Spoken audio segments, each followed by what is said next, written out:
ਜਿਹੜੀ ਖਬਰ ਆ ਰਾਜਕਮੀਰ ਸਿੰਘ ਜੀ ਬੜੀ ਇੰਪੋਰਟੈਂਟ ਖਬਰ ਆ। ਹੁਣੇ ਜਿਹੜਾ ਆ ਡਿਪਾਰਟਮੈਂਟ ਆਫ ਹੋਮਲੈਂਡ ਸਿਕਿਉਰਿਟੀ ਨੇ ਇੱਕ ਨਵਾਂ ਰੂਲ ਪ੍ਰਪੋਜ਼ ਕੀਤਾ ਹੈ। ਹੋਪਫੁਲੀ ਕੱਲ ਨੂੰ ਅਟਾਰਨੀ ਜੇ ਤਿਰਕੀਆਣਾ ਹੁਣੀ ਇਹਦੇ ਸਬੰਧ ਦੇ ਵਿੱਚ ਡਿਟੇਲ ਦੇ ਵਿੱਚ ਦੱਸਣਗੇ। ਉਹਨਾਂ ਦੇ ਮੁਤਾਬਕ ਇਹ ਦੱਸਿਆ ਗਿਆ ਆ ਵੀ ਸੇਫਟੀ ਤੇ ਅਸਾਈਲਮ ਸੀਕਰ ਦੇ ਸਕਰੀਨਿੰਗਸ ਦੇ ਲਈ ਜਿਹੜੇ ਲੋਕ ਪੋਲੀਟੀਕਲ ਅਸਾਈਲਮ ਅਪਲਾਈ ਕਰਦੇ ਆ ਉਹਨਾਂ ਨੂੰ ਵਰਕ ਪਰਮਿਟ ਨਹੀਂ ਦਿੱਤੀ ਜਾਊਗੀ ਜਦੋਂ ਤੱਕ ਉਹਨਾਂ ਦਾ ਜਿਹੜਾ ਡਿਸੀਜਨ ਨਹੀਂ ਹੁੰਦਾ।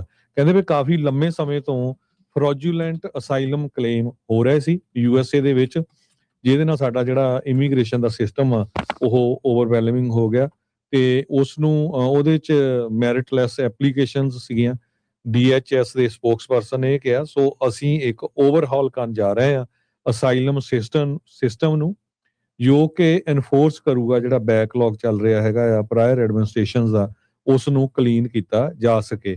ਕਹਿੰਦੇ ਵੀ ਏਲੀਅਨਸ ਜੋ ਪੋਲੀਟੀਕਲ ਅਸਾਈਲਮ ਅਪਲਾਈ ਕਰੂਗੇ ਉਹਨਾਂ ਨੂੰ ਵਰਕ ਪਰਮਿਟ ਨਹੀਂ ਦਿੱਤਾ ਜਾਊਗਾ ਜਦੋਂ ਤੱਕ ਉਹਨਾਂ ਦੀ ਅਸਾਈਲਮ ਦੀ ਐਪਲੀਕੇਸ਼ਨ ਚੱਲ ਰਹੀ ਹੈਗੀ ਆ। ਸੋ ਟਰੰਪ ਐਡਮਿਨਿਸਟ੍ਰੇਸ਼ਨ ਕਹਿੰਦੇ ਆ DHS ਦੇ ਮੁਤਾਬਕ ਵੈਟਿੰਗ ਕਰ ਰਿਹਾ ਹੈਗਾ ਅਸਾਈਲਮ ਐਪਲੀਕੈਂਟਸ ਦੀ, ਤਾਂ ਕਿ ਜਿਹੜਾ ਅਸਾਈਲਮ ਤੇ ਵਰਕ ਆਥੋਰਾਈਜੇਸ਼ਨ ਪ੍ਰੋਸੈਸ ਆ ਉਸ ਦੀ ਇੰਟੈਗ੍ਰਿਟੀ ਰੀਸਟੋਰ ਕੀਤੀ ਜਾ ਸਕੇ।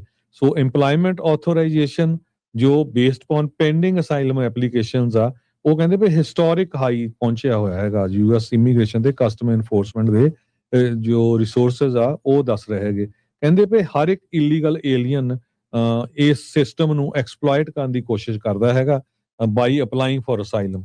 ਸੋ USCIS ਦੇ ਕੋਲ 1.4 million pending affirmative asylum claims ਹੈਗੇ ਆ। ਕਹਿੰਦੇ ਵੀ ਜਿਹੜਾ ਕਿ ਇੱਕ ਸਟੇਟ ਦੀ ਪੂਰੀ ਪਾਪੂਲੇਸ਼ਨ ਬਣਦੀ ਹੈ, ਜੋ ਕਿ ਨਿਊ ਹੈਂਪਸ਼ਰ ਹੈਗੀ ਆ। ਜੀ ਬਿਲਕੁਲ ਹਰਜੋਤ ਸਿੰਘ ਜੀ, ਇਹ ਬੜੀ ਵੱਡੀ ਜਿਹੜੀ ਚੇਂਜ ਆ ਉਹ ਹੋਊਗੀ। ਅੱਗੇ ਮੈਨੂੰ ਲੱਗਦਾ 150 ਦਿਨ ਦੀ ਕਲੌਕ ਤੋਂ ਬਾਅਦ ਦੇ ਵਿੱਚ ਲੋਕਾਂ ਨੂੰ EAD ਦੇ ਲਈ ਅਪਲਾਈ ਕਰਨ ਦੀ ਇੱਕ ਹਿਸਾਬ ਦੇ ਨਾਲ ਇਜਾਜ਼ਤ ਮਿਲ ਜਾਂਦੀ ਸੀ। ਇਹ ਅੱਜ ਹੀ ਜਿਹੜਾ ਰੂਲ ਆ ਉਹ ਪ੍ਰਪੋਜ਼ ਕੀਤਾ ਗਿਆ। ਇਹ ਜਿਹੜਾ ਆਪਾਂ ਜ਼ਰੂਰ ਦੱਸ ਜਾਈਏ ਵੀ ਇਹ ਜੇ ਰੂਲ ਲਾਗੂ ਨਹੀਂ ਹੋਇਆ, ਪਰ ਡਿਪਾਰਟਮੈਂਟ ਆਫ ਹੋਮਲੈਂਡ ਸਿਕਿਉਰਿਟੀ ਇਸ ਪਾਸੇ ਵੱਲ ਨੂੰ ਕਦਮ ਵਧਾ ਰਹੇ ਹੈਗੇ ਆ। ਸੋ ਇੱਕ ਤਾਂ ਉਹਨਾਂ ਨੂੰ ਜਿੰਨੀ ਦੇਰ ਤੱਕ ਇਹ ਵੀ ਇਸ ਦੇ ਵਿੱਚ ਹਰਜੋਤ ਸਿੰਘ ਜੀ ਚਰਚਾ ਜਾਂ ਐਟਲੀਸਟ 1 ਸਾਲ ਦੀ ਜਿਹੜੀ ਵੇਟ ਆ ਉਹ ਇਸ ਨੂੰ ਵਧਾ ਕੇ ਕਰ ਦਿੱਤਾ ਜਾਵੇਗਾ 365 ਡੇਜ਼। ਜਦੋਂ ਕਹਿੰਦੇ ਵੀ ਰਿਸੀਵ ਕਰਦੀ ਆ USCIS I-589 ਜਿਹੜਾ ਅਸਾਈਲਮ ਵਾਲੀ ਐਪਲੀਕੇਸ਼ਨ ਹੁੰਦੀ ਆ, ਉਹ ਤੋਂ ਬਾਅਦ ਦੇ ਵਿੱਚ ਇਹਨਾਂ ਨੂੰ 365 ਦਿਨ 1 ਸਾਲ ਜਿਹੜਾ ਉਹ ਵੇਟ ਕਰਨੀ ਪਊਗੀ EAD ਕਾਰਡ ਮਿਲਣ ਦੇ ਲਈ। ਹੁਣ ਜਿਹੜਾ ਬੰਦਾ ਇੱਥੇ ਅਸਾਈਲਮ ਦੇ ਉੱਤੇ ਆਇਆ ਆ ਉਹ ਗੁਜ਼ਰ ਬਸਰ ਕਿੱਦਾਂ ਕਰੂਗਾ, ਕਿਵੇਂ ਹੋਊਗਾ, ਉਹ ਹੁਣ ਹੋਰ ਵੀ ਜ਼ਿਆਦਾ ਔਖਾ ਜਿਹੜਾ ਹਰਜੋਤ ਸਿੰਘ ਜੀ ਹੋ ਜਾਊਗਾ। ਅੱਗੇ 150 ਦਿਨ ਦੀ ਵੇਟ ਹੁੰਦੀ ਸੀ, 180 ਦਿਨਾਂ ਦੀ ਜਿਹੜੀ ਐਲੀਜੀਬਿਲਟੀ ਥ੍ਰੈਸ਼ਹੋਲਡ ਹੁੰਦਾ ਸੀ, ਉਸ ਨੂੰ ਜਿਹੜਾ ਆ ਉਹ ਹੁਣ ਚੇਂਜ ਕਰ ਦਿੱਤਾ ਜਾਵੇਗਾ ਜੇ ਇਹ ਰੂਲ ਜਿਹੜਾ ਇਵੈਂਚੁਅਲੀ ਲਾਗੂ ਕਰ ਦਿੱਤਾ ਜਾਊਗਾ। ਮੈਨੂੰ ਲੱਗਦਾ ਵੀ ਇਹ ਰੂਲ ਉਹਨਾਂ ਨੇ ਜਿਹੜਾ ਪ੍ਰਪੋਜ਼ ਕੀਤਾ ਇਵੈਂਚੁਅਲੀ ਲਗਾ ਹੀ ਜਿਹੜਾ ਉਹਨਾਂ ਨੇ ਦੇਣਾ ਆ। ਸੋ 589 ਫਾਰਮ ਭਰਨ ਤੋਂ ਬਾਅਦ ਦੇ ਵਿੱਚ ਜਦੋਂ ਵਰਕ ਪਰਮਿਟ ਦੇ ਲਈ ਜਿਹੜਾ ਇਹ ਅਪਲਾਈ ਕਰਦੇ ਆ ਨਾਲ, ਤਾਂ ਉਹਦੇ ਲਈ ਹੁਣ 365 ਦਿਨ ਦੀ ਵੇਟ ਵਧਾ ਦਿੱਤੀ ਗਈ ਆ। ਤੇ ਜਿੱਦਾਂ ਹਰਜੋਤ ਸਿੰਘ ਜੀ ਨੇ ਦੱਸਿਆ, ਉਹ ਇਹ ਦਾਅਵਾ ਕਰ ਰਹੇ ਆ ਵੀ ਇਸ ਦੇ ਵਿੱਚ ਫਰਾਡੂਲੈਂਟ ਅਸਾਈਲਮ ਕਲੇਮ ਜ਼ਿਆਦਾ ਨੇ, ਨਕਲੀ ਜਿਹੜਾ ਇਸ ਦੇ ਵਿੱਚ ਲੋਕ ਕੇਸ ਜਿਹੜਾ ਉਹ ਲਗਾਉਂਦੇ ਨੇ, ਝੂਠੇ ਕੇਸ ਜਿਹੜਾ ਉਹ ਲਗਾਉਂਦੇ ਨੇ, ਤੇ ਉਹ ਆ। ਤੇ ਕੱਲ ਪਰਸੋਂ ਦੇ ਵਿੱਚ ਇਹਨਾਂ ਨੇ ਇੱਕ ਹੋਰ ਰੂਲ ਪ੍ਰਪੋਜ਼ ਕੀਤਾ ਸੀਗਾ ਵੀ ਜਿਹਨੇ ਗ੍ਰੀਨ ਕਾਰਡ ਅਪਲਾਈ ਨਹੀਂ ਕੀਤਾ ਹੋਇਆ ਜਾਂ ਜਿਹਦੇ ਕੋਲ ਗ੍ਰੀਨ ਕਾਰਡ ਨਹੀਂ ਆ, ਉਸ ਨੂੰ ਅਣਮਿੱਥੇ ਸਮੇਂ ਦੇ ਲਈ ਡਿਟੇਨ ਕਰਕੇ ਰੱਖਿਆ ਜਾ ਸਕਦਾ ਆ ਜਿਹੜੀ ਵੈਟਿੰਗ ਦੇ ਨਾਮ ਦੇ ਉੱਤੇ।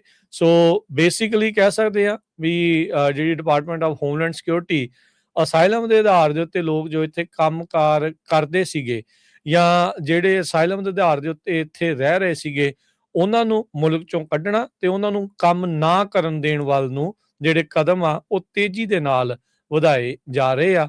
ਤੇ ਦੂਜੇ ਪਾਸੇ ਆਪਾਂ ਇਹ ਦੇਖ ਰਹੇ ਆ ਹਰਜੋਤ ਸਿੰਘ ਜੀ ਵੀ ਇਮੀਗ੍ਰੇਸ਼ਨ ਕ੍ਰੈਕਡਾਊਨ ਮਿਨੇਸੋਟਾ ਵਰਗਾ ਹੋਰ ਕਈ ਥਾਵਾਂ ਦੇ ਉੱਤੇ ਆ ਸਕਦਾ ਹੈ। ਸੋ ਇਸ ਦਾ ਕਾਫੀ ਵੱਡਾ ਜਿਹੜਾ ਅਸਰ ਆ ਉਹ ਹੋਊਗਾ। ਮਿਲੀਅਨਸ ਆਫ ਲੋਕ ਜਿਹੜੇ ਅਸਾਈਲਮ ਸੀਕਰ ਨੇ ਉਹ ਇਸ ਪ੍ਰੋਸੈਸ ਦਾ ਅੱਗੇ 150 ਦਿਨ ਵਾਲੇ 180 ਦਿਨ ਦੀ ਵੇਟ ਵਾਲੇ ਦਾ ਫਾਇਦਾ ਜਿਹੜਾ ਉਹ ਚੱਕਦੇ ਸੀਗੇ। ਸੋ ਉਸ ਨੂੰ ਹੁਣ ਤਬਦੀਲ ਕਰਕੇ 365 ਦਿਨ ਕਰਨ ਦੇ ਵੱਲ ਨੂੰ ਪ੍ਰਸ਼ਾਸਨ ਨੇ ਕਦਮ ਜਿਹੜੇ ਉਹ ਵਧਾ ਦਿੱਤੇ ਹੈਗੇ ਆ।